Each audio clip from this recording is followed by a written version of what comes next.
നമസ്തേ, എല്ലാവർക്കും ദേവി കൃപ റെസിപ്പിയിലേക്ക് സ്വാഗതം. ഇന്ന് ഞാൻ ഉണ്ടാക്കാൻ പോകുന്നത് ഒരു മത്തങ്ങ വെച്ചിട്ടൊരു പുളിക്കറിയാണ്. വളരെ ടേസ്റ്റിയാണ്, എന്നാൽ വളരെ സിമ്പിളായിട്ട് ഉണ്ടാക്കാൻ പറ്റുന്ന ഒരു നാടൻ കറിയാണ്. നല്ല അടിപൊളി ടേസ്റ്റുള്ളൊരു കറിയാണ് കേട്ടോ. അപ്പോൾ നമുക്ക് റെസിപ്പിയിലേക്ക് കിടക്കാം. എല്ലാവർക്കും നന്ദി, നമസ്കാരം. എല്ലാവർക്കും ദേവി കൃപ റെസിപ്പിയിലേക്ക് സ്വാഗതം. ഇന്ന് ഞാൻ ഉണ്ടാക്കാൻ പോകുന്നത് മത്തങ്ങ വെച്ചിട്ടൊരു പുളിക്കറിയാണ്. അതായത് തേങ്ങ അരച്ചിട്ടുള്ള ഒരു കറിയാണ്. പക്ഷെ ഇതിന് നമ്മൾ പുളിക്കറി എന്നാണ് പറയുക കേട്ടോ. അപ്പോൾ ഇതിൽ ഞാൻ മത്തങ്ങ ഒരു പീസ് എടുത്തിട്ടുണ്ട്. അത് ഞാനൊരു കുക്കറിലേക്ക് ഇടുകയാണ് കേട്ടോ. അതിനുശേഷം ഞാൻ ചെയ്യുന്നത് ഇവിടെ ഒരു നെല്ലിക്ക വലിപ്പത്തിൽ വാളംപുളി ഞാൻ പിഴിഞ്ഞു വെച്ചിട്ടുണ്ട് കേട്ടോ. അത് ഞാൻ ഈ അതിലേക്ക് ഒഴിക്കുകയാണ്. ഞാൻ ഈ മത്തങ്ങയിലേക്ക് ഇതൊന്ന് ഒഴിക്കുകയാണ് കേട്ടോ. ഈ വാളംപുളി ഒരു നെല്ലിക്ക വലിപ്പത്തിലാണ് ഞാൻ എടുത്തേക്കണത് പുളി കേട്ടോ. കണ്ടില്ലേ, ആ പുളി അതിലേക്ക് ഇട്ടു. നമ്മൾ പുളിങ്കറി ഉണ്ടാക്കും, അതല്ല കേട്ടോ. ഇത് വ്യത്യാസമുണ്ട്. ഇത് പുളിക്കറിയാണ്.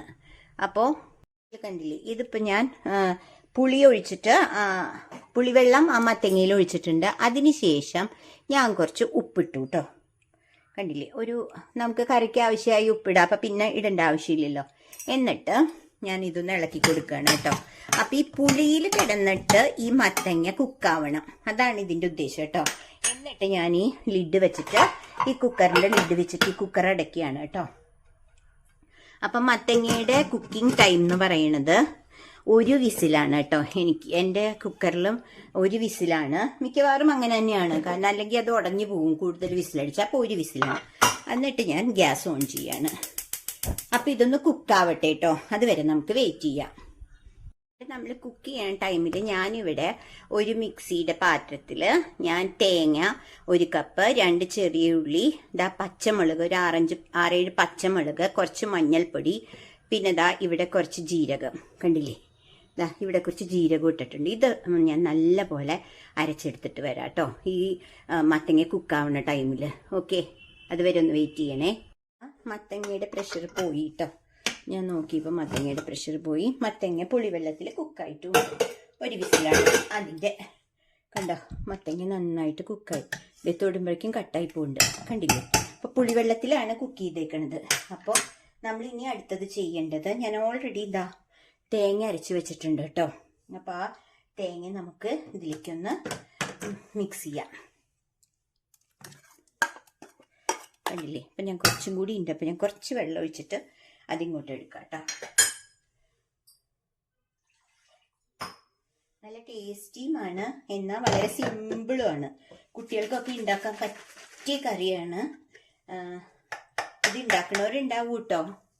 ഞാനപ്പോൾ എനിക്കറിയുന്ന കറിയൊക്കെ ഞാൻ ഷെയർ ചെയ്യാമെന്ന് വിചാരിച്ചു. അതുകൊണ്ടാണ് ഞാനിപ്പോൾ ഇന്നിത് ഉണ്ടാക്കിയത്. അപ്പോൾ വളരെ ഈസിയാണ്, എന്നാൽ വളരെ സിമ്പിളുമാണ്. ആ തരത്തിലുള്ളൊരു കറിയാണ് കേട്ടോ. ടേസ്റ്റിയാണ്. ഇപ്പം ഞാൻ ആ തേങ്ങയുടെ അരപ്പതിലിട്ടു. എന്നിട്ടൊന്ന് തിളപ്പിക്കണം കേട്ടോ നന്നായിട്ട്, കാരണം എല്ലാം ഒന്ന് പിടിക്കണ്ടേ. അപ്പോൾ ഇത് ഞാൻ ക്യാമറ ഒന്ന് അഡ്ജസ്റ്റ് ചെയ്ത് വെച്ചോട്ടെ. ഓക്കെ, അപ്പോൾ ഇത് നന്നായിട്ടൊന്ന് തിളയ്ക്കണം നമുക്ക്.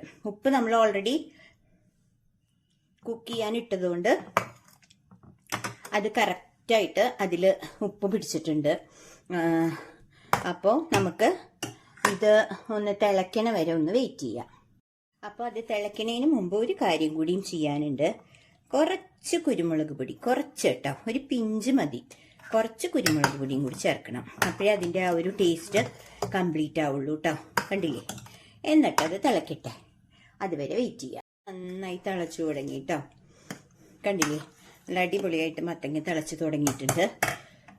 നിങ്ങൾക്ക് പതേണ കാണാമല്ലോ. അപ്പോൾ ഒന്നും കൂടി നന്നായിട്ട് തിളക്കട്ടെ, അതുവരെ വെയിറ്റ് ചെയ്യാം. ഓക്കെ, അത് തിളക്കുന്നുണ്ട്. അപ്പം ഞാൻ ഇനി ചെയ്യുന്നത്, അത് നന്നായി തിളച്ചു. അപ്പം ഞാൻ ഗ്യാസ് ഓഫ് ചെയ്യാണ്. പിന്നെ ഞാനിവിടെ ഓൾറെഡി കരിവേപ്പില, കടുക്, മുളക് ഒക്കെ വെളിച്ചെണ്ണയിൽ വറുത്ത് വെച്ചിട്ടുണ്ട്. ആ വറവും കൂടി ഇതിലിട്ട് കഴിഞ്ഞാൽ ഈ കറി കംപ്ലീറ്റ് ആയി. അപ്പം എല്ലാവരും ഈ മത്തങ്ങ പുളിക്കറി ഒന്ന് ട്രൈ ചെയ്തോളൂ കേട്ടോ. നല്ല അടിപൊളിയായിട്ടുള്ള കറിയാണ്. അപ്പോൾ എല്ലാവർക്കും ഇഷ്ടമാവും.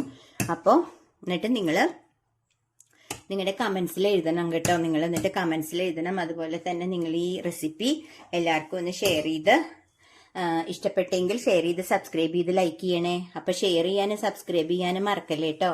അപ്പൊ അടുത്തൊരു നാടൻ രുചിയിലുള്ള കറിയായിട്ട് വരണവരെ എല്ലാവർക്കും ബൈ ബൈ.